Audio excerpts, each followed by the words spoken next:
Assalomu alaykum, hurmatli obunachilar. Sog'liklar yaxshimi? Joylar omonmi? Mana oilaviy, xudo xolasa ish qilyapmiz. Qo'llab-quvvatlab turibsizlarmi? Mana ishlaymiz. Advojon bu yoqda 7 yili Muhammad Yusuf degan janoblari. Shikolatlar yeyapti. Bunisi ham yeyapti shikolatlar.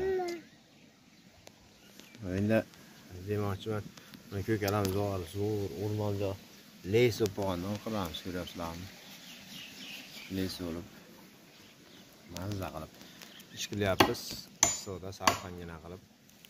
Hozir oldi tomondan ish qilayotganimizni ko'rsataman. Xullas, oldi tomonga oldi sahnamiz kichkinaligi uchun, orqa tomon kengligi uchun to'g'la urushib qolyapti. Shunga hozir katta qilib to'g'la yuradigan qilib setkaga joy qilyapmiz. Tagini beton qilib setga tortamiz, hozir ko'rsataman. Qo'limizdan kelgancha endi qishloq sharoitida qilyapmiz. Er-xotin ikkovimiz sekin. Mana bu yerdan xullas eniga 30 qildimda, mana armatura tiqib qo'ydim. Bu yog'i urg'inga tortdim, bu yoq pastli ekanda uyimizda. Mana shu bo'yicha bo'ladi. Bu yoq 60 bo'lyapti, bu yog'ini bo'yiga 40 qildimda. 40 qilib qo'ysam, bala top ketdi. Keyin 25-30 bo'laversin deb mana shu ikkita 15 lik taxtadan qo'ydimda, bo'yiga 30, eniga 30 qilib ip tortib to'g'risiga bunaqasiga uzunasiga 10 metr bo'lyapti. Xullas bundan uyni chekasiga, uyimiz orqasiga xullas bu yerda eski narsalar bor. Buzib endi g'o'zapaya bilasizlar, g'o'zapayaning ustini hali nima deydi? Salafanlar bilan o'rab qo'yganmiz. Endi bu g'o'zapayani ham o'rnariga tashib yuboramiz. Bu kulbacha nimacha, qanaqa kulba desanglar, g'ozimiz turardi, bu yerda g'oz baqardik. Materiallar, shaxlarni kesib yaqinda ontarib qo'yganman qishda. Shu bo'yicha turibdi. Endi bularni nari bir chekkaga tozalab olamiz. Bu g'ozni kulbasi bu yerda. Mana shu yerda shuni urib turib, u nariyadan amakimiz uyining oldidan shunday devorlar uramizda beton qo'yamiz, setkani tortib, mana shunaqasi yap kelsak, mana o'zimiz er-xotin ikkovimiz qilyapmiz mana. Betonni boshlab qo'yib, santimetrga qo'yib, mana chiroyli chiqyapti ekan betonni. Bunday qilib qo'ysam dahshat chiqib qolar ekan. Xullas, ustakalar mana ko'pchilik biladi. Hozir syomkani olib turing, iltimos. Keling, men telefon ushlab turing-da. Bu yerda o'tirishibdi ona bola ikkovi. Syomkaga chiqmayman, men uyatyapti. Videoga tushmagan odamlar-da. Mana shu yerda mana o'rtani bitta liniya qilib turib, hozir chicha iyib qoldi mana. Mana shunga hozir 3 sm qilib turib, mana o'rtasini bitta narsadan bunday qilib pravila bor. Praviladan bunday qilib qo'ysam, o'rtasi, rovna o'rtasi o'yilib qoladi. 3 sm, 2 sm.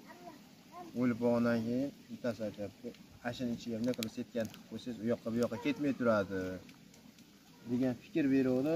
Keyin bo'pti-da aka dedim, haliga ko'pchilikni maslahatini olib o'zing bilganingni qilgin dedi. Qo'lingiz ko'rinib qolmayapti hech qana. Ko'rinib ham qoldi ashida qo'lingiz. Syomkachi yangi. Ana shunga xudo xolasa bo'ldi aka qilamiz dedim. Keyin uni qo'ygandan keyin, ertadan keyin yomg'ir yog'ishi bor, boshqa bor.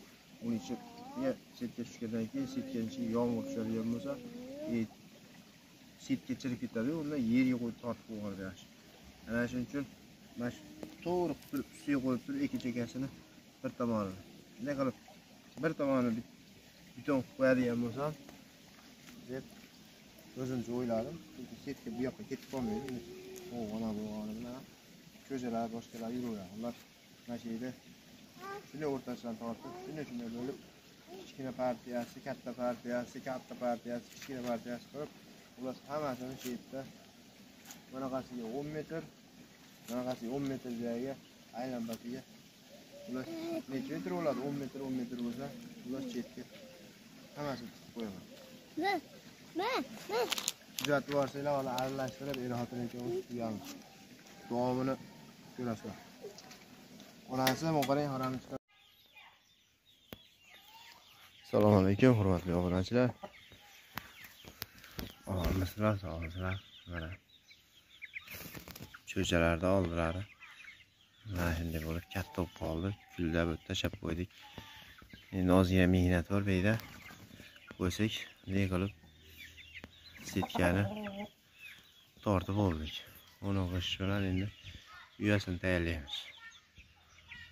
Bir chekiga maytga kiletga bitib qo'ydim. Xo'roz turishini qaranglar. Kebaqqa. Voh. Ustozimiz bergan, Anvar akam bergan makon. Nariga Anvar akam bergan makon oq oyoq. O'zimiz eski qora makonlardan. Turk deydi-yu. Ana shundan o'zimiz eski zotdan. Hozir bitta haligi Veshamo degani tug'ib yurib qoldi. Bostirib qo'ydim. Qani ochammikan, ochmaydimikan? Sinovga. Bu ham xudo xolasa tuxumga kirib qoladi yaqinda. Ana shu yapon zotidan bilan hozir esimda yo'q, xullas yapon zotda. Onasi yapon, otasi qaysi ekan xo'roz. Xullas Anvar akamdan chiqqan makon.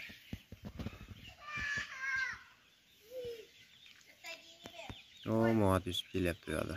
Cho'chalarni hammasini katta partiya yoki kichkina partiya hammasini shetga inasi bilan tiqib qo'ydi makonni.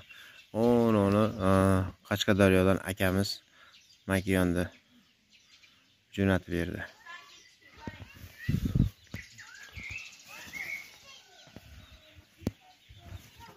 Erkin mazza qilib yurishibdi.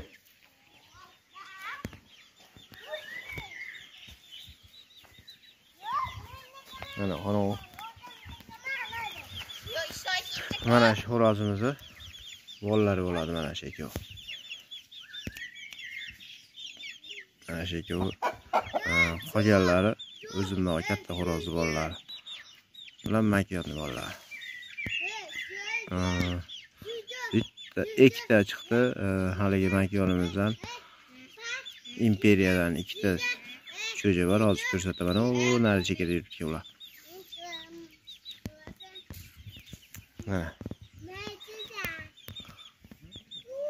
Allashma dom beryapman. Ular mana shu keyinga bit qo'yibman, chunki tashqariga bana qilib setga tortmasam, tashqariga chiqib ketsa qo'yib yuborsak bitta-ikkita bo'lib mishiq olib ketyapti, boshqa olib ketyapti, yo'qolyapti. Undan shu yerda turgani ming marta yaxshi bo'lyapti.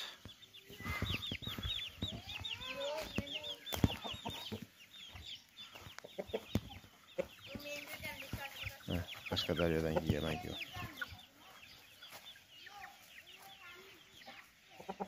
3 kiloyi 800 ekan makon joni. Mana imperiyali bo'lar. Ko'rinyaptimi? Yorug'ida uncha ko'rinmayapti-da.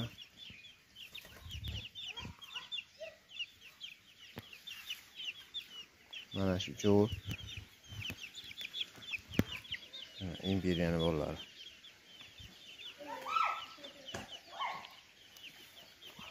Hammasi отдельно ochirib xo'rozini ko'rib makon chiqib qolibdi. Makon chiqibdi. Bitta, ikkita makon, 3 ta makon bor. Xullas. Bu ham makon bo'lsa kerak, yo xo'rozmi makon bilmayman, ajratib olmayapman. Lekin mana uni ko'pchilik bu jo'jamizni ko'pchilik xo'roz deyapti, makon deyapti, lekin bu xo'roz mana. Aniq. Mana uni oldindan bilayapti hech kim. Xo'rozligini, nomakonligini.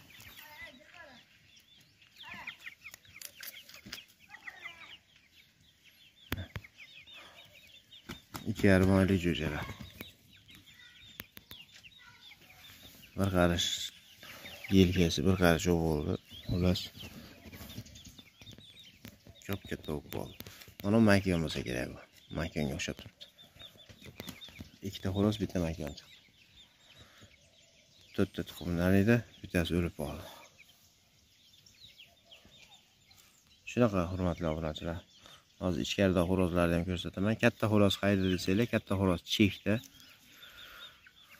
Bir akamiz makon padarka qilgan. O'sha makon bilan yuribdi. Cho'ja makon bilan. Xo'roz qiziqadiganlar, akanga qiziqadiganlar akajonlarim, sizlar uchun.